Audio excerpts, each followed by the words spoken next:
आज हम आपसे यहाँ बातचीत करेंगे दलित साहित्य की शिल्पगत प्रवृत्तियों पर। यह जो बातचीत मैं आपसे करने जा रहा हूँ, ये जो चर्चा आपसे करने जा रहा हूँ,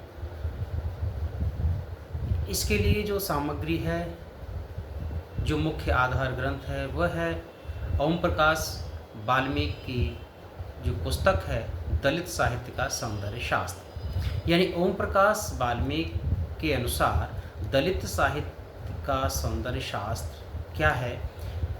इसी के अंतर्गत एक महत्वपूर्ण बिंदु है दलित साहित्य की शिल्पगत विशेषताएं क्या हैं, वे कैसे गैर दलित साहित्य की शिल्पगत विशेषताओं से अलग हैं।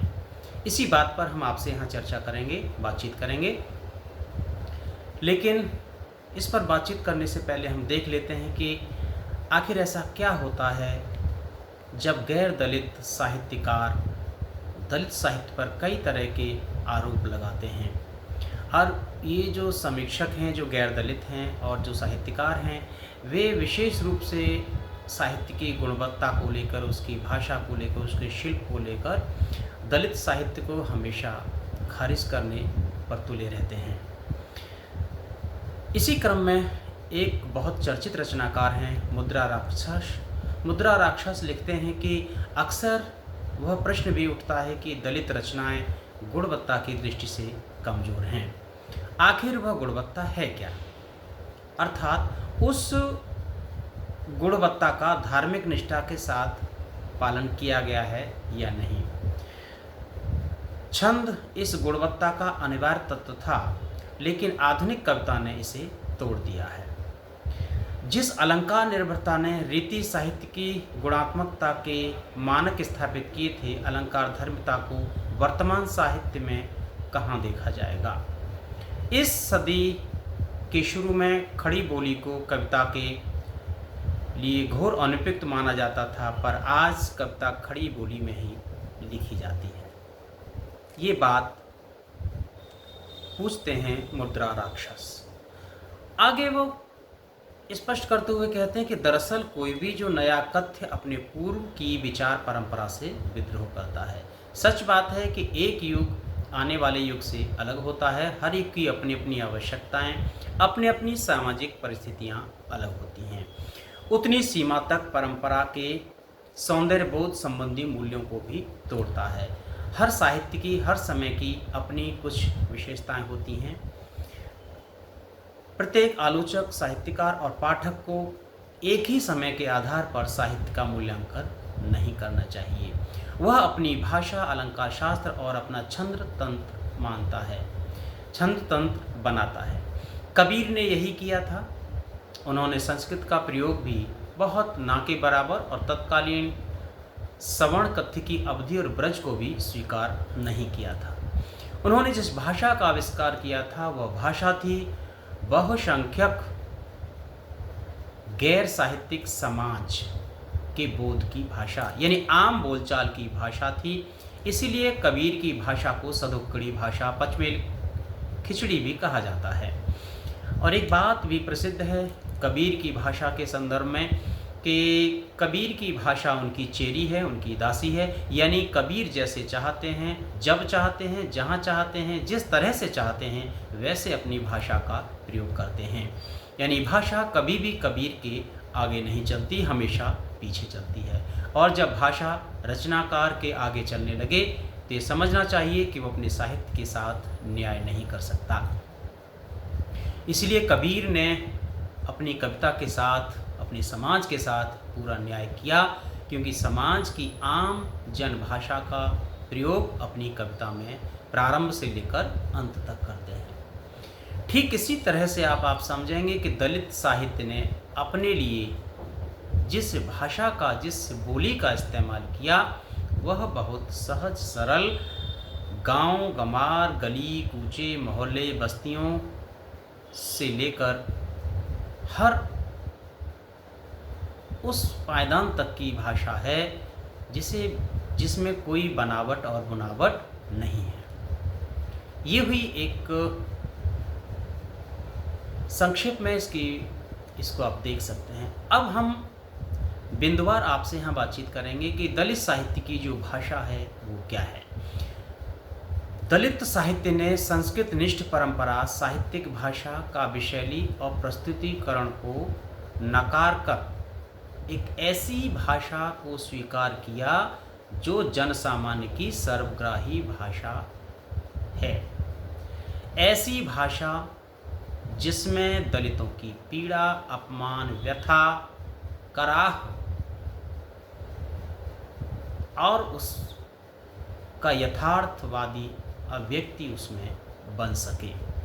दलित साहित्य की भाषा नकार और विरोध की भाषा है, इसलिए हुई क्योंकि उस भाषा में महीने, 2 महीने, दिन, 2 दिन, वर्ष, 2 वर्ष की नहीं बल्कि हजारों वर्षों की जो यातनाएं हैं उस भाषा में साकार हुई, जिसमें आप देखेंगे मोहनदास नेमिष-राय, ओम प्रकाश वाल्मीकि, शिवराज सिंह बेचैन, जयप्रकाश करदम, सुशीला टागोरे, रूपनारायण सोनकर, कमल भारती जैसे आलोचक, और आप देखेंगे मुद्रा राक्षस, इधर आप सूरज बड़त्या और मलखान सिंह, सूरजपाल चौहान आदि तमाम ऐसे रचनाकार हैं जिनका यहाँ नाम गिनाना संभव नहीं है।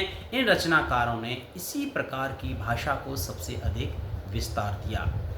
बिमल थोराट ने अपनी बात दलित साहित्य की भाषा के संदर्भ में व्यक्त करते हुए कही। उन्होंने कहा था कि दलित कविता व्यक्तिगत अनुभवों से संपृक्त होने के साथ सामूहिक मन के अनुभवों की अनुभूति है। यानी एक व्यक्ति के मन की अनुभूति होने के साथ साथ पूरे समाज, पूरे समुदाय की अनुभूति है दलित कविता। यानी उसमें एक व्यक्ति ही नहीं बल्कि पूरा समाज, पूरा बस्ती, पूरा मोहल्ला उसमें शामिल होता है। जूटन एक ऐसी ओम प्रकाश वाल्मीकि की आत्मकथा है जिसको कौन नहीं जानता। अपने अपने पिंजरे, मोहनदास नेमिष-राय, और तो और शिकंजे का दर, सुशीला टागोरे, कौशल्या वैशंत्री, दोहरा अभिशाप, और सबसे मज़ेदार बात है कि आत्मकथाओं की श्रृंखला में एक सबसे और महत्वपूर्ण नाम है इसी कड़ी में शरण कुमार लिम्बाले की जो आत्मकथा अक्करमाशी। ये वे आत्मकथाएं हैं जो किसी कल्पना लोक की धरोहर नहीं बल्कि पथरीली और अपने अनुभवों से दग्ध हुई माटी में पैदा होने वाली आत्मकथाएं हैं। इनका सब कुछ अपना है, कहीं से कुछ उधार लिया हुआ नहीं है। ये जितनी भी आत्मकथाएं हैं दलित साहित्य में, इसमें जो भी चित्रण मिलेगा वह व्यक्तिगत अनुभव होने के साथ साथ सामूहिक मन के अनुभवों की अनुभूति आपको यहाँ देखने को मिलेगी। सूरजपाल चौहान की कहानियों में दलित जीवन की भाषा अपनी सहजता के साथ अवतरित होती है, उसमें कहीं भी कोई बनावट आपको नज़र नहीं आएगी। कुछ आलोचक दलित साहित्य में गंदी और अश्लील भाषा के प्रयोग की ओर संकेत करते हैं। मैं यहाँ आपको स्पष्ट कर देना चाहूँगा कि जो दलित साहित्य में प्रयोग होने वाली जो भाषा है, जो बोली है, जो शब्द हैं, जिन्हें गैर दलित लोग अश्लील और गंदे और असभ्य सिद्ध करते हैं, उन्हें एक बार अपने गिरेबा में झांकने की ज़रूरत है, क्योंकि उन लोगों ने जो अश्लील शब्दों का इस्तेमाल अपने साहित्य में किया, जैसे काशी का 80 इसका उदाहरण है, वो अपने केवल मनोरंजन के लिए हो सकता है, या आप यूँ कहें कि अपने आप को दुनिया में चर्चित करने के लिए हो सकता है। लेकिन दलित साहित्य में जो शब्द यथार्थ की ज़मीन से आते हैं वे अश्लील नहीं हो सकते। कहा भी जाता है कि जब किसी व्यक्ति का मानसिक और शारीरिक शोषण होता है तो उसकी भाषा में मिठास कहाँ से आएगी। यानी सच को सच कहना ही पड़ेगा। समाज एक शरीर की तरह है, उसमें जो भी बीमारी होगी आपको बतानी होगी। अगर कोई व्यक्ति श्रमिक वर्ग को, शोषित पीड़ित दलित को, किसी को अगर माँ बहन की गाली देता है और उससे न्यायालय में पूछा जाता है कि इन्होंने आपके संग क्या अत्याचार किया, तो आपको बताना होगा कि इन्होंने मुझे माँ की गाली दी और बहन की गाली दी। तो यही सच्चाई है, इस सच्चाई से आप मुंह नहीं मोड़ सकते। कुछ आलोचक इस तरह के आरोप लगाते हैं, भले ही उसमें बनावटी भाषा हो जो अवजात संस्कारों से में रची बसी, उन्हें लगता है कि साहित्य का पाठ पवित्र होना चाहिए। जहाँ शोषण, अन्याय और अत्याचार की आंधी चलती हो, वहाँ पवित्रता की बात करना सरासर बेईमानी होगी। क्योंकि पवित्र क्या है, अपवित्र क्या है, ये व्यक्ति तय नहीं करता, ये समाज की परिस्थितियाँ तय करती हैं। उन्हें लगता है कि इसी तरह के शब्दों का इस्तेमाल होना चाहिए जैसा हम चाहते हैं। यह धारणा अनुचित नहीं है, क्योंकि दलित साहित्य कल्पना में नहीं जीता। मैं बता दिया था पहले भी चर्चा आपसे कि कुछ देर पहले कि दलित साहित्य कल्पना के लोक में विचरण करने वाला साहित्य नहीं है, वह जीवन के कटु यथार्थ धरातल से रूबरू कराने वाला साहित्य है। यानी यात्राओं से उपजा हुआ जो आक्रोश है, उसकी भाषा मीठी कैसे हो सकती है, उसकी भाषा सौंदर्य, उस सौंदर्य की तलाश कैसे कर सकती है जिसे किसी दूसरे ने तय किया है। और उसकी जो भाषा है, उसमें जो तेज है, वो औजार की तरह भीतर तक आपको हिलाकर रख देगी यदि आप संवेदनशील प्राणी होंगे तो। दलित समाज की बोली बानी के ऐसे अनेक शब्द प्रकट होते हैं जिनसे साहित्य अनभिज्ञ था। यह दलित साहित्य को ताजगी देता है और भाषा की जड़ता भी टूटती है। दलित जिस परिवेश में जीवन जीते हैं, उनका परिवेश आप देखिए, जाइए, रहिए और कुछ दिन के लिए जी के देखिए। वहाँ गंदी गलियों में नंग धड़ंगे घूमते बच्चे हैं, दूषित वातावरण है, अशिक्षा का माहौल है, धार्मिक पाखंड अंधविश्वासों में डूबा हुआ पूरा समुदाय है जिसे पारंपरिक आलोचक नहीं जानते। उस परिवेश की भाषा को अश्लील कहना मूर्खता और पूर्वाग्रही कहा जाएगा। दलित साहित्य की भाषा गद्यात्मक है, जिसमें नकार और विरोध का स्वर मुख्य रूप से आपको दिखाई देगा। दलितों के जीवन की जो विसंगतियां हैं, जो उत्पीड़न, शोषण, अन्याय, दमन की जो अभिव्यक्ति के लिए यही भाषा सबसे सटीक बैठती है।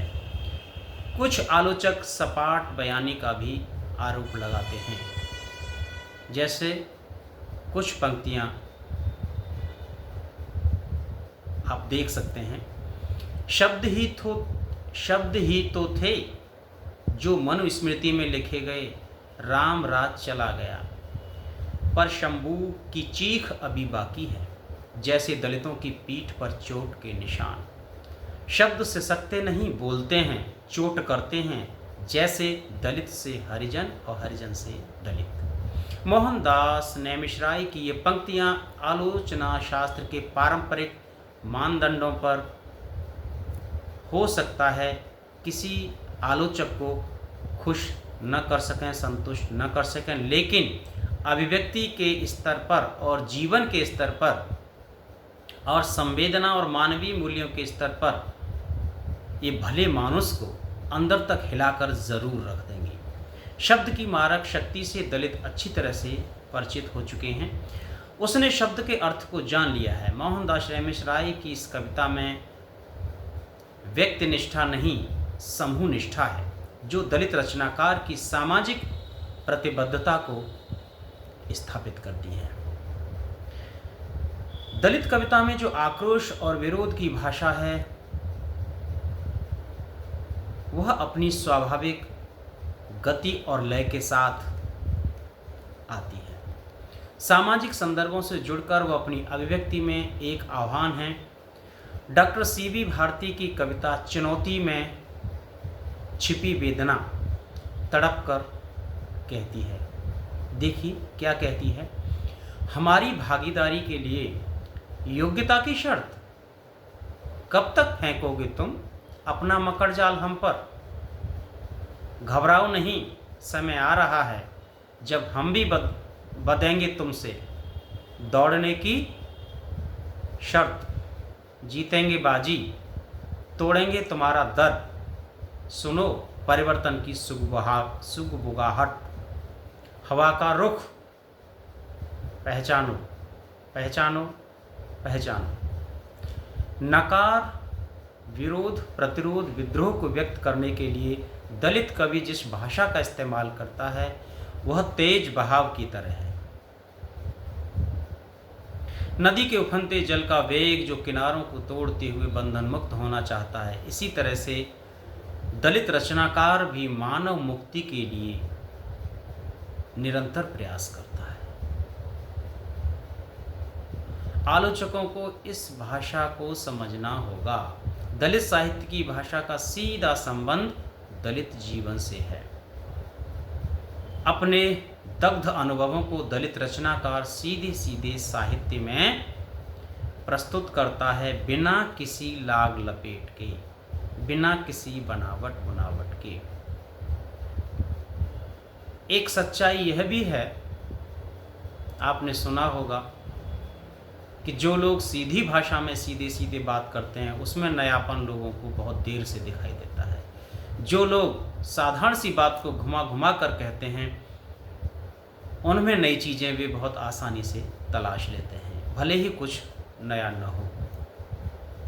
दलित साहित्य की भाषा सिर्फ नकार विद्रोह की भाषा नहीं, बल्कि परिवर्तन की छटपटाहट और अंतर संबंधों की ऊर्जा अपने भीतर समाहित किए हुए है। वह अपनी दुखद स्थितियों पर संताप व्यक्त करता है, लेकिन अतीत के स्याह दिनों में भी अपनी अस्मिता ढूंढना चाहता है। ओ मेरे अज्ञात अनाम पुरखों, तुम्हारे मूक शब्द जल रहे हैं, दहकती राख की तरह, राख जो लगातार कांप रही है, रोष से भरी हुई। मैं जानना चाहता हूँ तुम्हारे शब्द, तुम्हारा भय, जो तमाम हवाओं के बीच भी जल रहे हैं दियों की तरह युगों युगों से। ये जो कविता है ये काव्य संग्रह है, बस बहुत हो चुका संग्रह से। दलित साहित्यकारों ने वेदना, विद्रोह और आक्रोश के साथ साथ वैचारिक प्रतिबद्धता को भी अपनी भाषा में प्रमुखता के साथ स्थान दिया है या अपनाया है। दलित रचनाकार सामाजिक यथार्थ के प्रति केवल संवेदनशील ही नहीं है, बल्कि वह प्रत्येक कदम पर सजग भी है। तो मैंने आपसे यहाँ बातचीत की अभी दलित साहित्य की भाषा के संदर्भ में, उसके शिल्प के संदर्भ में। अब इसके आगे वाले भाग में हम फिर बातचीत करेंगे दलित साहित्य में बिंब और प्रतीक के रूप में। बने रहिए हमारे चैनल पर और जो भी सुझाव दे सकते हैं हमारे चैनल पर दीजिए। और मैं आपसे यहाँ एक बात भी साझा करूँगा कि इस तरह के वीडियो को आप शोधार्थियों, विद्यार्थियों में अधिक से अधिक शेयर करें, साझा करें, जिससे शोधार्थी की भाषा के प्रति जो समझ है वो विकसित हो सके। धन्यवाद।